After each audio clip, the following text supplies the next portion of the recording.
Oh, sure. Everyone's always talking about how little them minis are. It's enormous. I can't hardly get up to it. It's huge. Can you help me up?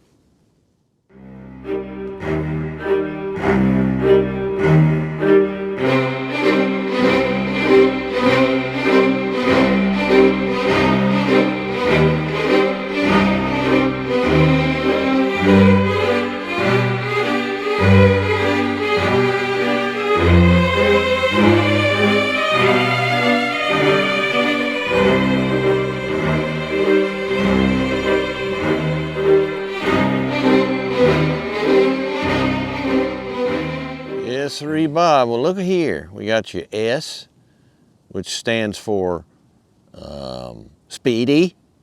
And then you got your mini logo, which stands for mini. And then you have the car, which is the Clubman. Not just an ordinary mini, but the wagon version. Or that's how I like to call it anyway. And as you can see, it's got the same sort of dimensions of a regular mini, except it's stretched out with a 105-inch wheelbase and a wagon back end on it to make this wonderful little car that goes back to, actually, minis go back, I think, before prehistoric times. They've been around so long in England. Then they disappeared completely, and then they came back recently, and they are now part of the BMW group. And this particular one is one of my favorites because it is a station wagon. It's extremely useful because it has that wagon utility. And yet it's but it's still every bit the regular Mini in the fact that it's just longer more than anything else. And this particular Mini Clubman, being an S, has the performance engine, the 2-liter turbocharged twin turbo, because this, like I said, is BMW, and it has the ALL4 equipment. What is that? Well, that's all-wheel drive. So, and it also has a beautiful paint scheme, doesn't it? I mean, oh, see it up close, it's fantastic. But it's a beautiful little car, and I love these things because of, more than anything else, because of the rear hatch.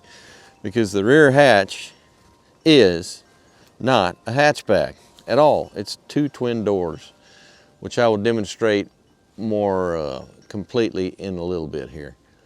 But this is just a beautiful little car. And Minis have that wonderful architecture in that they have a wheel at every corner and a fairly wide stance. So the result is excellent handling. They are so much fun to drive. And with the S package, you also get a sport suspension.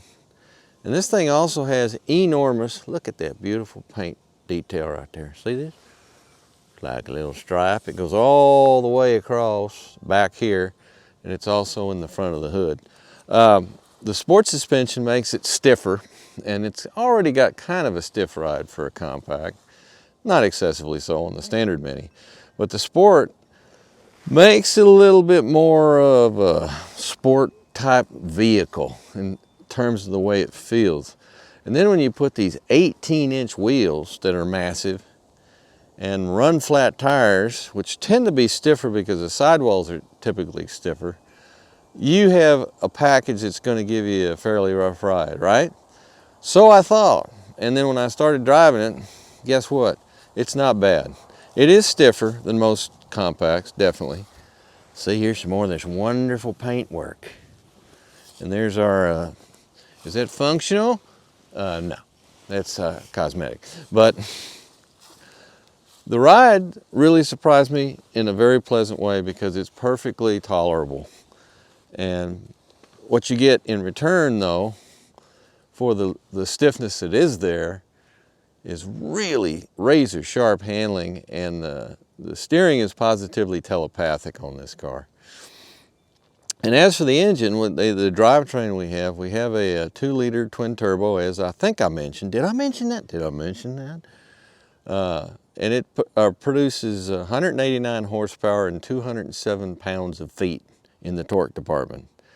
So it's a plucky little guy, and it weighs about 3,500 pounds, 3,600 pounds, somewhere in there. So you combine that lightweight with those horsepower and torque figures, and this thing gets out and moves quite well. And I'd love to have a manual transmission on this one. This particular test unit has the automatic, which is proving to be quite okay. Naturally, you have your paddle shifters for your manual operation. And so what do we got? We got something real unique here. There's no other road vehicle that I can think of that has the kind of personality that the Minis have. They were kind of like the way the Volkswagen Beetle used to be back in the 60s and 70s, as far as being a car known as much for personality as anything else. And this car has it in spades, but it also has some very redeeming qualities in terms of it's such a pleasure to drive. Is it economical? Is it frugal with a gallon of gas? It's okay. It's not outstanding, but it's good. I mean, it's adequate. But it is easy to park just about anywhere. And it does have this, let me put it this way. When you get in the car, it actually seems like it's happy to see you. And that's a quality that you can't really engineer in the cars. It's either there or it isn't. So let's look closer, shall we? But of course, it's just a little bit that makes it go. Well, here we have our 2-liter inline 4 twin turbo power turbocharged engine for your Mini. That is a, well, like it says right there, twin power turbo. What is that? Well, it's a BMW thing, and in a nutshell, twin turbo means, well, the actual functionality of it is such, I'm not sure on this particular type of twin turbo. A lot of times there's different impeller sizes or a lot of times with twin turbos there's 2 turbochargers. But on this car, I believe it's a little bit different type of construction due to the amount of real estate that it doesn't have to work with. But the fact of the matter is, bottom line, and this is what you need to take home, the take-home lesson about a twin turbo that BMW makes, is it's designed to function well both at low and higher RPMs, and in the middle too. A lesser extent is the 2 upper ranges, but the bottom range, plenty of basement power. The turbocharger has the ability, or one of the twin turbos has the ability to spin up at very, very low RPMs, thus providing boost at a low RPM, and so you don't have like a basement that has no power whatsoever. And then you get up to higher RPMs where the turbocharger can actually spool up and really start to develop a whole lot of power. BMW has designed this system such that you have a much more gradual and linear output of power, and it's always there. It's not, you don't have to really squeeze the RPMs up to the nether regions in order to get any power out of it. That's basically how it happened. It's a kind of a compound type of turbocharged system, I believe. But whether or not it's actually a sequential compound or just a compound. But anyway, if you guys know that stuff. But it's an interesting way of doing turbocharging because it's a much more user-friendly type of turbocharger, and BMW's great at doing it. They've been doing it for a long time, and it works extremely well. Well, what else do we have? Well, here's our air box right here. The air goes in, and our turbocharger is crammed back in there, and the lower side of the engine, and then it comes around here. Probably on this. God, this is like one of the most cramped, which is not surprising since it's a compact vehicle, engine compartments you'll ever see, although it's probably, once you start to mess with it, it's probably a lot more logical than you might think, because BMW engine engineering looks initially daunting, and when you start to get into it, it usually makes a fair amount of sense. But here's your intake system. Behind that, for your direct fuel injection, and then your belts are way underneath here on this side, down in there. And what kind of oil do we use? Does it say there, or does it say here? I'm looking around. Let's see, vehicle emissions control. Does it say? No, it doesn't say there. Well, anyway, there it is, 020 oil. And how do you check the oil? Well, this being a BMW power plant, I don't see a dipstick, and there may not be one. A lot of times it's done purely electronically to tell you if your oil level is satisfactory. So anyway, they're a load of mystery, these BMW small, this is 2 liters, like I said before, turbocharged engines, but they do good things as far as drivability. They're really a pleasant mill to live with. And this one, of course, puts out 187 horsepower, or is it 189? That's, I think, somewhere in there. 189, something like that, and then 207 pounds of feet in your torque department. And I'll also down yonder here, I'll have all that. Is it here? Come here, come here. That information will be provided for you. But anyway, that's what powers this little guy, and along with the automatic transmission, the direct shift, which I think. You think I'd look some of this stuff up before I start talking about it, but I feel confident that it has several speeds and it is automatic and it does have a manual mode. These things I do know. What the heck's this red thing over here? Oh, positive. That must be a battery underneath there. Yeah, well, I'll not take that off right now. It's too cold and my hands are freezing. But there you go. There is your mini Clubman S ALL4 power plant. Thank you. Oh, one thing about this, I need to tell you about the hood. Because this might surprise you if you don't know it in advance. But the way BMW does it now, in order to open the hood, you have a opener on, well, hell, I'll show it to you. Let's go over and look at it, shall we? There we go. This is you have to pull this up once and then pull it up again in order to, it doesn't have the standard safety latch that you lift up under the hood. You have to do that twice and then you can just lift it right up. Earlier ones, I believe, I could swear they used to pivot forward out that way. But now it opens like a conventional hood like everybody else has. So there we are. The club has met. Great goobly boo. Well, you look at the size of these wheels. That's what I talk about when I talk about wheels being large. The interesting thing about this is when I first saw this car, I thought, my God, it's got 20-inch wheels on it. How is this possible? And well, it turns out these aren't 20-inch. They're only 18s, and we are, after all, on a very small car. But these are also Pirelli Sotto-Zero, which are run-flat tires.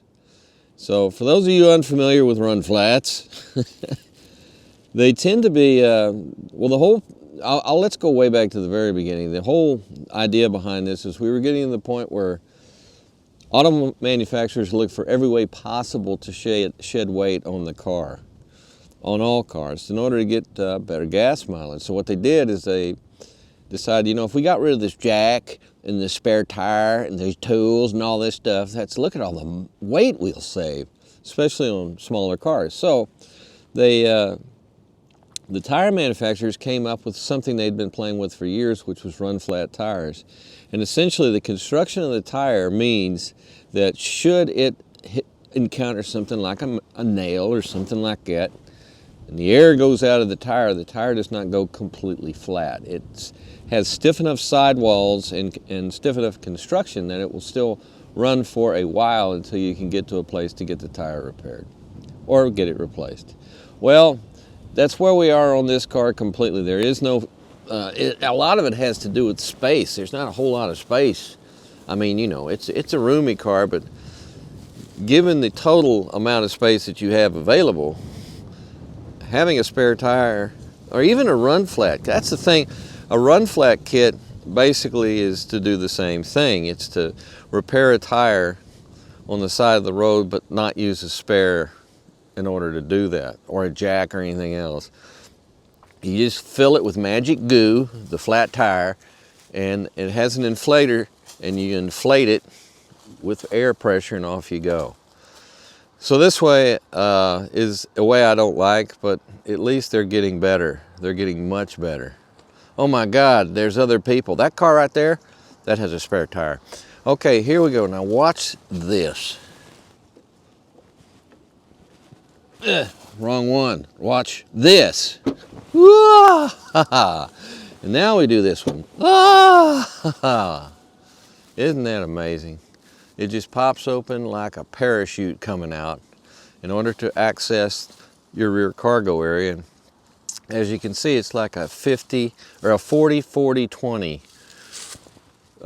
rear seat setup as far as folding the seats forward to increase your cargo capacity.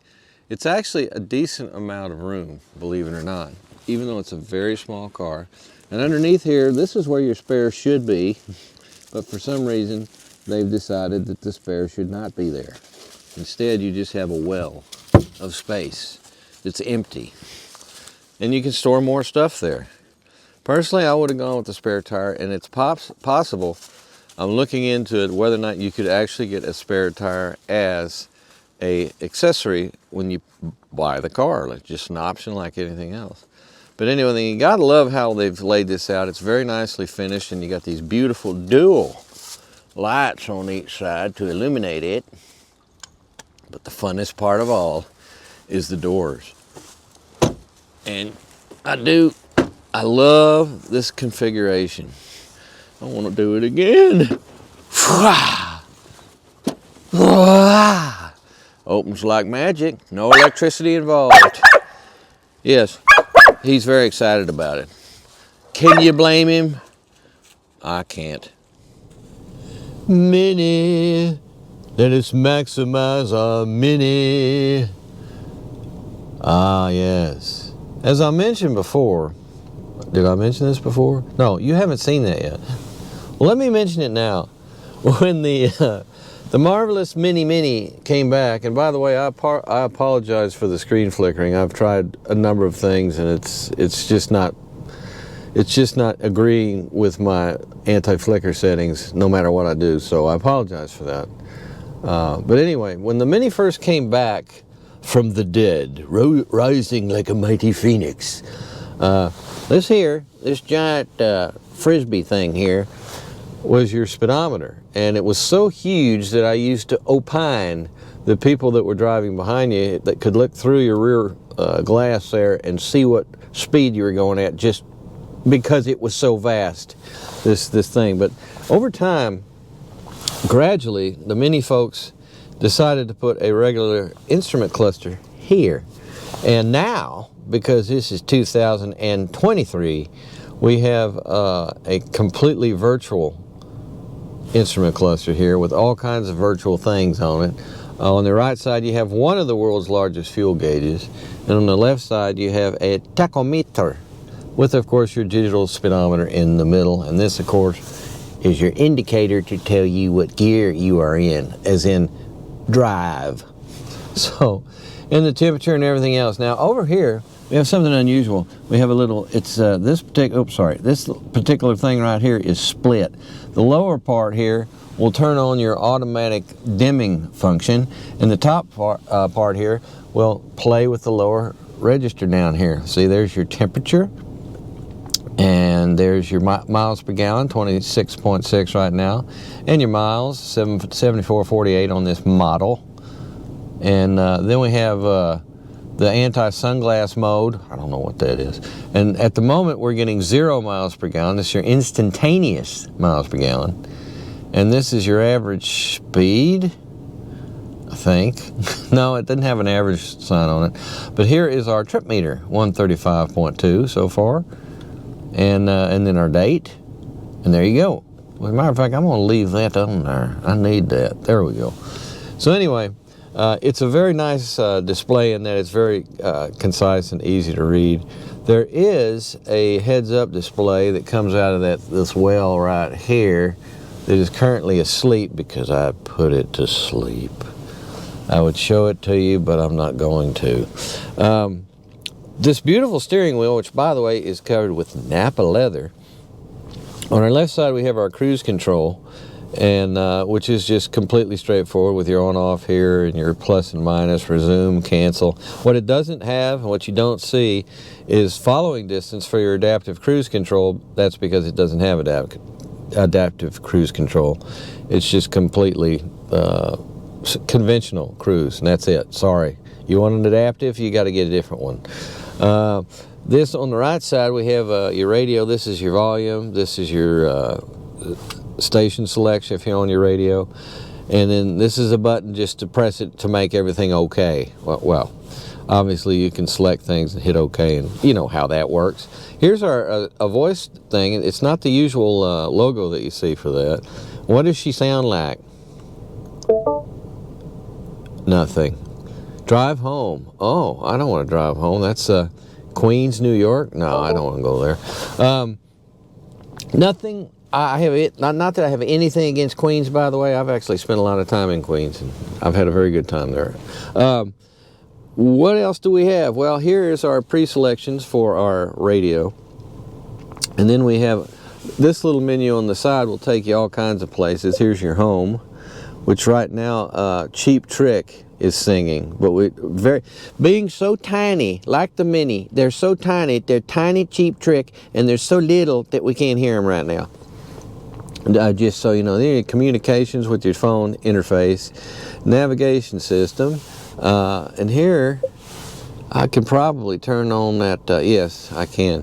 Oh, technology in action, well, we gotta look at that. Minimalism analyzer, sport displays. Ooh, power and torque. Look at that, it's alive. If it wasn't for the flicker, we would really be enjoying this together. Range okay. It opens the hood up, takes a look. Engine temperature's okay. It's 44 degrees outside, okay. Sport mode deactivated. Sport mode's off, activate sport mode. No, we're fine, we don't need to do that right now. And then, well, isn't that clever? I mean, my God, this is just a potpourri. You'd expect this from a Mini, you know, to be honest with you. I want to go back to this and go back to technology in action. Sport, where's the driving information? Oh, the owner's manual's in here too. That is such a good thing to have. Well, that's not what I was thinking. It might be if I did something different, but anyway, system settings, displays, heads-up display. Heads-up display, I'll click it on, and can you see it? That's funny, I can't see. Oh, here it comes. Look, it rises out of there. Ah, ah. There it is, flickering for your enjoyment. I can't get away from all the flickering. Does this car not like me? You know what I can do? Watch me get rid of the flicker here. This will be fun. Why don't I do this? Whee! Go away. Typical HUD madness. Now, I've had enough of the display for now. We'll go here, and we'll go here, thank you, and go back to navigation. There we go. No, I want the map. There we go. There we are. All right. Now, down here, we have our climate control system. And in this system, you will find, here's how you regulate your temperature on each side.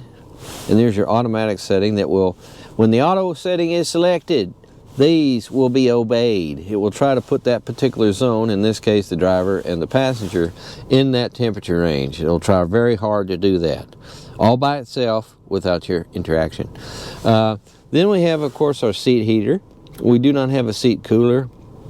You know what this car does have on it? It's kind of interesting. There is a $100 credit for the fact that it's supposed to have a heated steering wheel, but it does not. And if you will recall, there was a GMC vehicle I was testing that was supposed to have heated seats but didn't. And so it gave a credit on the Monroney to the purchase price for not having it. I think it's the same situation here, and that all comes down to what? The supplier shortage, which is largely gone. There's still some issues here and there, but for the most part, supplies are fine. So they're able to build cars right now with all the parts in them. But when this car was built, I guess, they didn't have that. Now here is a Mini mainstay for the longest time, and I think On the earlier Minis, they actually had the window controls down here too, which were also toggle switches. But Mini loves their toggle switches, and like, check this out. This is your start stop, and I just turned it off. And now shall we reactivate? There we go. So that's even weird. It's a toggle situation. And here's our off switch for our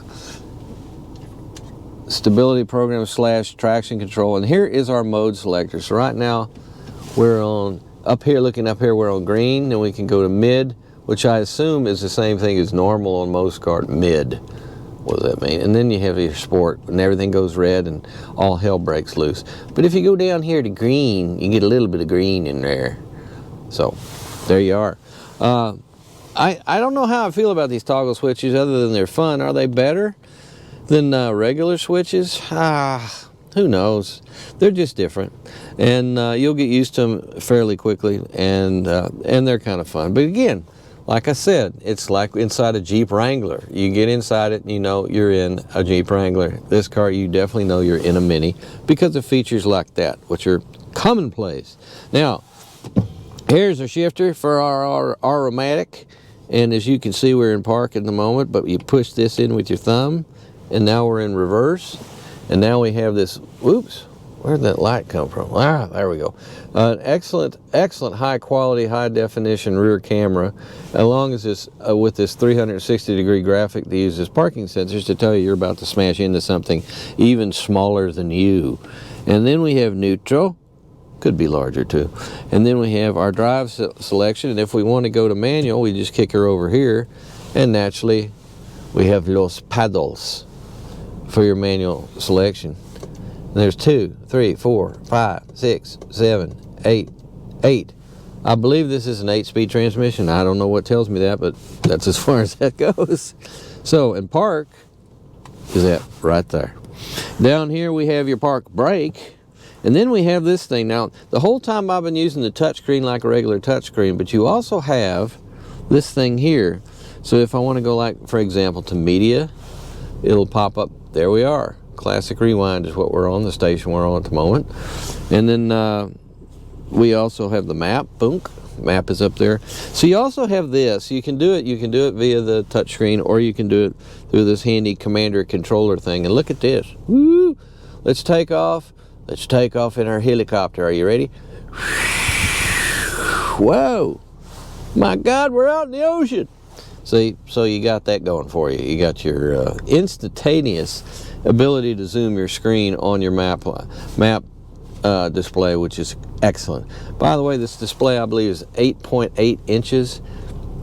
And given the compact dimensions of the car, I think that's a perfect size that works. And the quality of the imagery is typical BMW. It's outstanding. Now, there's something else I got to show you here. All right, it's one of these magic things on your console. All right, if I do this, the top opens. Now, right here is where you put your cell phone. Where's my phone? Here it is. This works. This is one of my favorite ways of doing it. And it literally locks it into a nice, secure position and begins charging. Isn't that great? I happen to love that.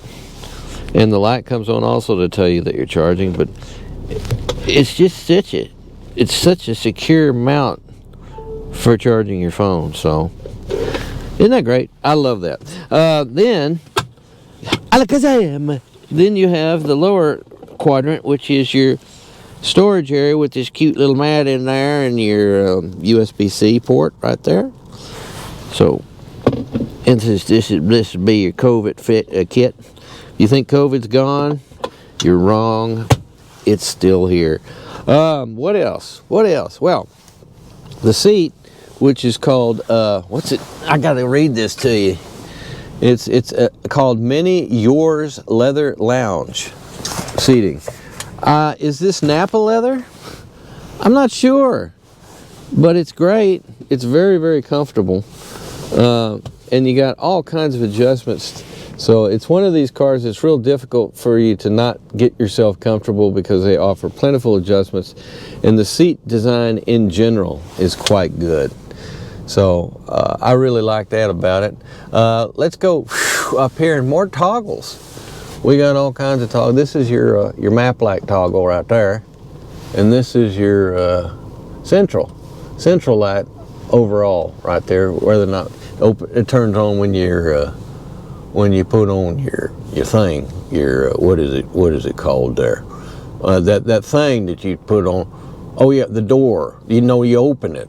Well, and then we have what the hell does this do?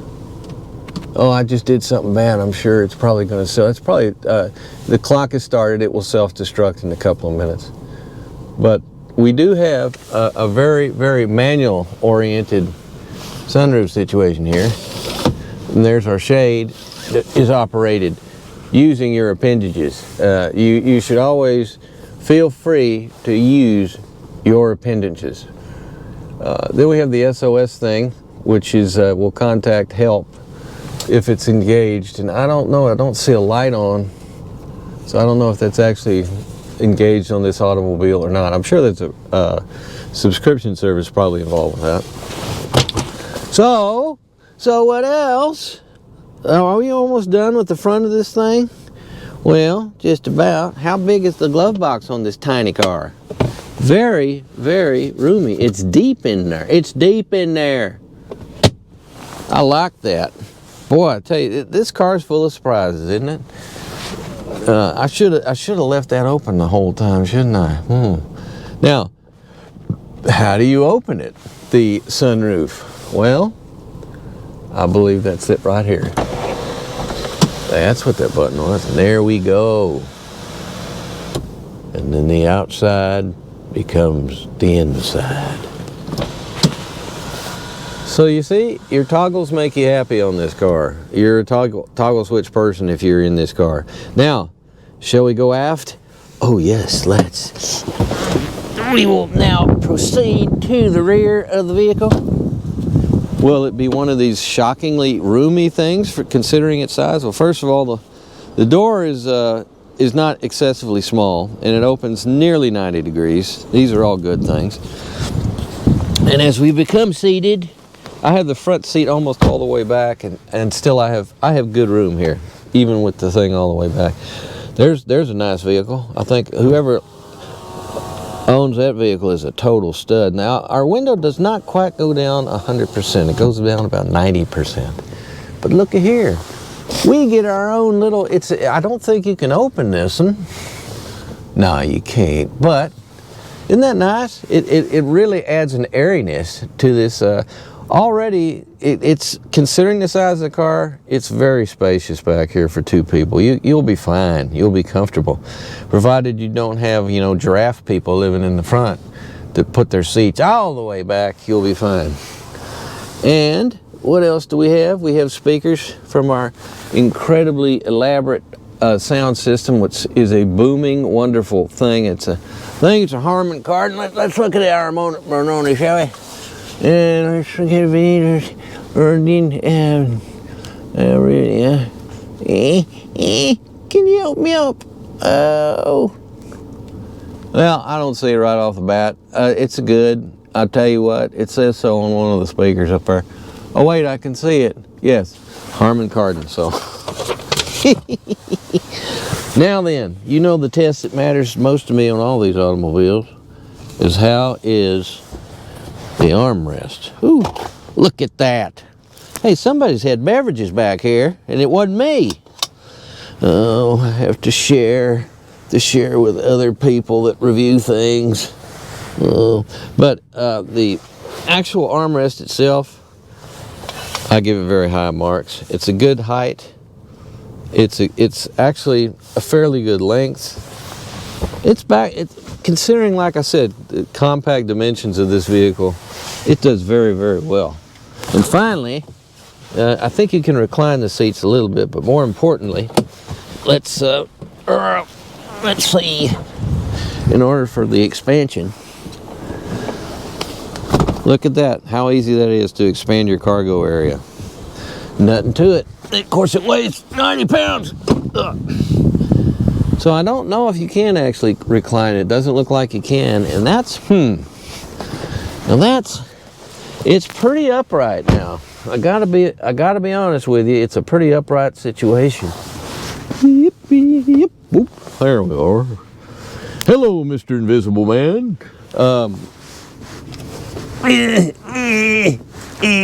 That's to slide it up and down in case your Invisible Man is unusually tall.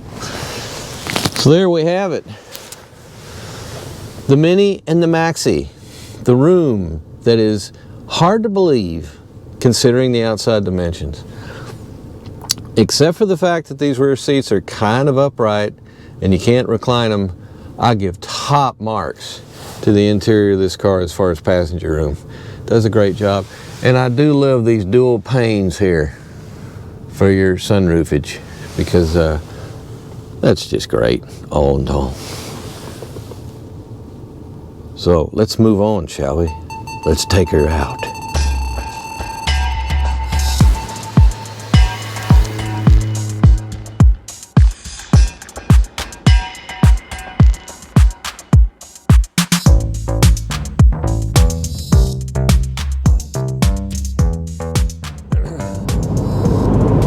Look around. Leaves of brown, and the sky is a hazy shade of winter. Oh yeah. Yeah, I'm a Bengals guy. Leaves of brown, and the sky is a hazy shade of winter. Paul Simon wrote that song, and it's a good one. It's a very good winter song, that's for sure. And this is a very good little winter car because of the heated seats and the Napa leather, you see, they cuddle and warm at the same time, which is quite valuable. So if only this was bigger, right? I remember when the Mini was brought back to life and reintroduced to the world after a hiatus of many, many years. The speedometer there wasn't an ordinary instrument cluster here. There was this huge speedometer, and people could see from the car behind how fast you're going because it was that big. And I thought, boy, that's an interesting touch. But over time, you know, they've realized that some of the funner stuff that they put, fun stuff, I should say, they put on the car wasn't very practical, and people like to have an actual instrument cluster. And so, this is a really nice one because it has all the information you need, and it's huge. Everything's huge on this huge car. Mini. It's a Maxi. It's an enormous thing. A huge hulking beast of a car. Let's see, let's go on there. Which way are we gonna go here? We're gonna go right, we're gonna go left.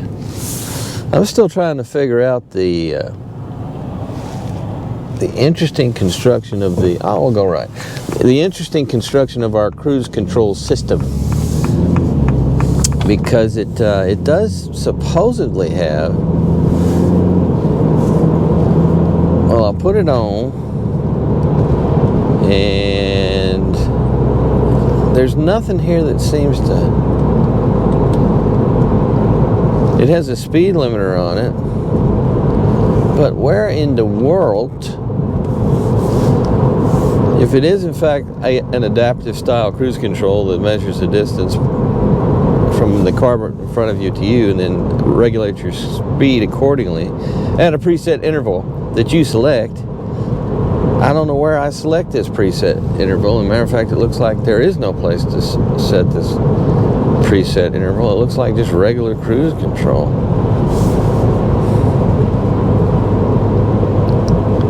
And right now, it's not doing anything. It's not cruising. Why aren't we cruising? We're coming to a stop, practically. Cruise control is activated. Thank you.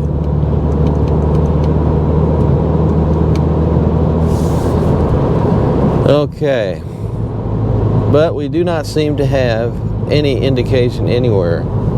I could have sworn on the Monroney it said it had some kind of a adaptive cruise control, but there's nothing here to help that along.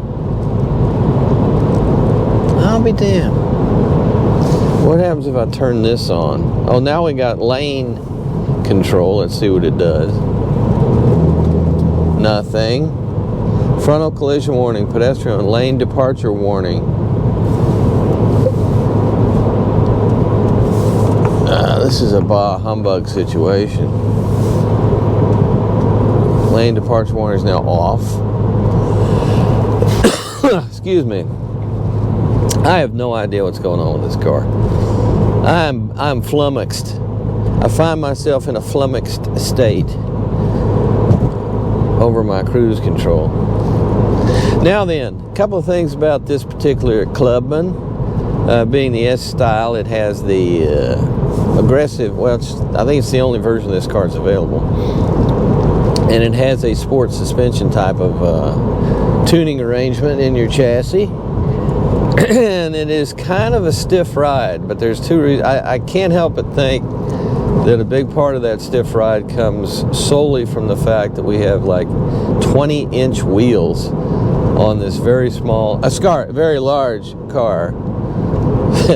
They only has about, the tires only have about this much meat on them, and so they tend to, especially larger imperfections, potholes, things like that, get hit right into the chassis. Now it's not as bad as I remember some other Mini Cooper S variants that I've driven over the years. It's actually rides a lot better than those, but it still has that particular tightness. And I mean, that's the thing. It's always a trade-off one way or the other. It has razor sharp handling and really maintains itself beautifully in corners. And the bumpier the corner, the more impressive this suspension is, because due to the stiff tuning, it tends to just gobble up heavier bumps when you're in a corner really nicely. But if you just are steady state and hit like frost, God, we got so many frost heaves around here, and cracks in the road and that kind of thing, you can feel them a lot more than you can with most cars. It's not horrible though, it doesn't torture you, not at all, but it is something worth considering if you're shopping, because and a lot of it actually depends on where you're going to be driving, what the condition of your roads are around you. If your roads aren't bad, then you'll be fine. You won't even notice it. But the other thing, that's one of the things I noticed, is the suspension. Another big thing I noticed is there's a lot of noise in this car. There's road noise, there's wind noise. It's just not a quiet car. You do have a beautiful Harman Kardon sound system to help drown out all the noise. But it's like, part of the problem is I've been in some very quiet cars lately, and this one is dramatically louder compared to some of these that are super quiet. Like your Range Rover is a really, really quiet vehicle. And so you have to, everything in it is all relative depending on what you're used to and what you mind. Some people will not like the fact that this makes this much noise. And how much of it is the tire of the tread? Well, good question. I don't know. I believe what we have is the car, in most circumstances, the car comes standard with summer tires on it, with summer performance tires, which are a real liability in winter up here with snow and slush and sleet and ice and all the other things that come along to incommode your passage. So they wisely put all-season tires on here, but these may actually, I haven't gotten a good look at the tires yet, but these may actually be snow tires, or snow-rated tires, and that would explain some of the noise, a little bit of the noise. But you don't get the, one of the things about Minis that's so much fun is it's almost like a big roller skate, in that it's just so, with the wheel at every corner architecture and the lightweight, you can really scream around corners with this thing. And another advantage to that is just the convenience of having a smaller vehicle where you can park it easily just about anywhere. And what Mini's done with this is in order to become a Clubman and to increase the cargo room, they just made it longer, essentially. I don't really think they made it any wider than the standard Mini. And that works out really well. That's a good way to go. Now our little 2-liter turbo, it's got plenty of power. The numbers aren't that impressive, 189 horsepower and I think 207 in the torque department. But being the car is lightweight, it really gets along nicely, and the twin scroll design that BMW has helps the power curve to be a lot more linear, because it actually gets the turbocharger involved as soon as possible at a lower RPM. A lot of the vehicles, it's a night and day difference with what they've done with turbocharging, because that's always been a big complaint of turbocharging, is you have a real weak basement, as they say. There hasn't been a lot of low end power, and then when the power finally comes up, when the turbo spins up, it just rips the car right out of your hands. You just take off. Well, just about everybody has put a lot of time and effort into the turbocharging systems on their cars, since I believe right now, boy, this is going out on a limb, but I'm gonna do it. I'm gonna venture out there. I believe we have more turbocharged on automobiles in general. We have more turbocharged engines than non-turbocharged on offer on brand new cars. That's how prevalent turbocharging has become now. This little car here has had turbocharging for many years. As you got to remember, the parent company's BMW, and BMW has been very much into turbocharging for a long time. So they have had plenty of time to refine and advance the breed as far as turbocharging is concerned. And the result is a real satisfying situation, where what they're doing is they're putting a very small displacement engine in, yet it feels like a larger engine. All in the pursuit of two things: better gas mileage and lower emissions. But the question is, how good is the mileage on this really? We shall see. But most of the Mini turbos that I've driven like this, even if you are not driving like a complete maniac, don't do great in the mileage department. It's a mixed bag. Some of the BMWs that have these turbocharged mills in them are really frugal, surprisingly so. You can never tell until you drive the car, the particular car. But a lot of BMWs do real well, and some of them drink gas. It's just, a lot of this comes down to the performance tuning situation. And this car is, it's tuned to deliver sprightly performance, but I don't think it's excessive to the point where it gets lamentably bad. But what you look at a car like this, and I think you ought to be getting in the low 30s mixed, and I'm willing to bet it's probably the mid 20s is what it gets. We'll see. We'll know. And it is winter time, and your mileage suffers always about 2 miles per gallon. I have experienced during the winter time, for a variety of reasons. Hell, the winds, the air is denser with the colder temperature. So you don't just slide through the air. It's usually you have to. Yep. Even this beautiful chrome bezel accentuates how good the display is on this car. The HD is crisp and clear and beautiful. And we do have drive modes down here, which I showed you earlier. We have your green, which is more economic, configure green. And then we have mid, which is balanced setting, which is what I've been on. And then you have sport, which, my God, we go red zone. Yeah, we'll stay at mid. Let's just be in the middle somewhere. Let's not get excessive in either our performance or our ecology. We'll just kind of split the difference. Boy, there is a lot of road noise in there. I'm telling you what. You know, another thing that was a problem with the earlier renewed Mini line, in my opinion, was the doors felt really tinny when you shut the car. And it's not because the car was flimsy or just a tin can. It wasn't. It's a very solid little car, very well constructed. But that's just the way the doors sounded. And I think they've gotten out the spray stuff, the foam, and put it in the doors, because the doors seem to not have that problem anymore, and they seem a lot more solid. But they don't have, or do they? Wow, this one does.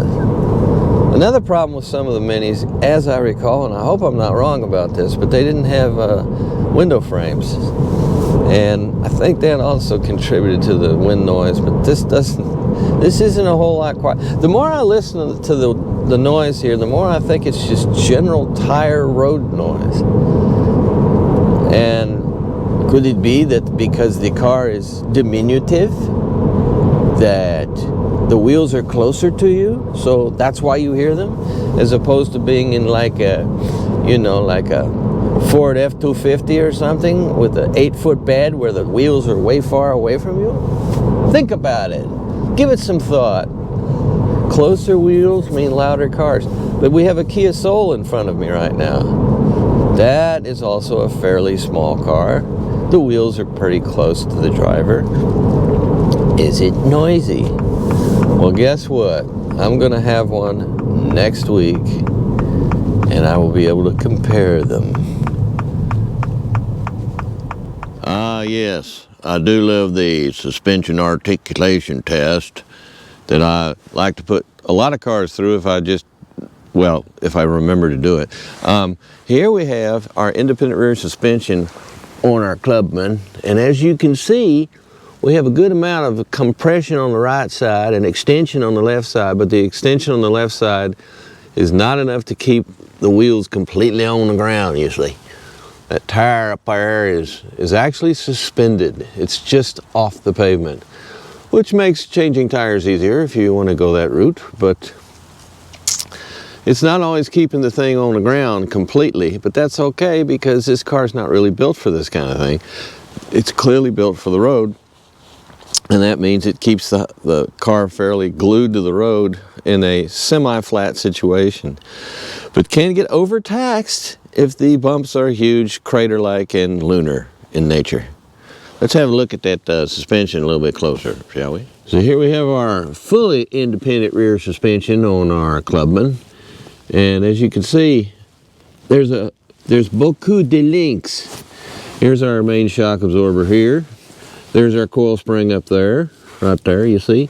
And then the lower part of this has got this little protective thing to kind of keep stuff out of harm's way if you are crazy enough to take it off-road a little bit. And a pretty substantial drive shaft. Then we migrate over, and there's our differential, which we have our constant velocity joints. And as you can see, multi-links. There's a whole lot of linkage going here, so there's a lot going on with the suspension to try to keep it as precise as possible when it comes to handling, which it does, and it's a little stiff, but not excessively so. And like I said, a lot of that is, see, that tire is right off the ground there. A lot of that is just basically the architecture of the suspension itself to make it stiff enough to give that good wheel at every corner, patented Mini handling that it's so sure it makes the car so fun to drive. But boy, there's a lot going on with this rear suspension, as you can see. It's fairly complex. And as we migrate over, you'll see that the car is basically pretty well tucked in. You got a few protective areas here and there. You got the pipe pan exhaust heat shielding, which I hate so much. It's on everything. Every car has that. I have yet to encounter a car that does not have that. And the reason I don't like it is a lot of the bolts that hold on the pipe pan itself is fine, but the bolts that hold it on in the rust belt tend to rust, and then the little pipe pan goes away. So, but that may not ever happen on this Mini because it may be constructed of some super resistant alloy that laughs, I tell you, at rust. So there you go. And also you can see the pretty substantial twin pucks here of your rear brake caliper. And it does have excellent brakes, as all BMW derived cars tend to do. Okay. Well, how about that? Well, here we have your 2023 Mini Cooper S Clubman ALL4 Monroney. And as you can see, we start out with $36,500 as your base price. And then we add all kinds of things like iconic trim, and touchscreen navigation plus, and mini untold edition package to give you a total of $44,400. Wow. A lot of money, but hey, a lot of little car. Little big car. You guys take care out there. We'll see you next time.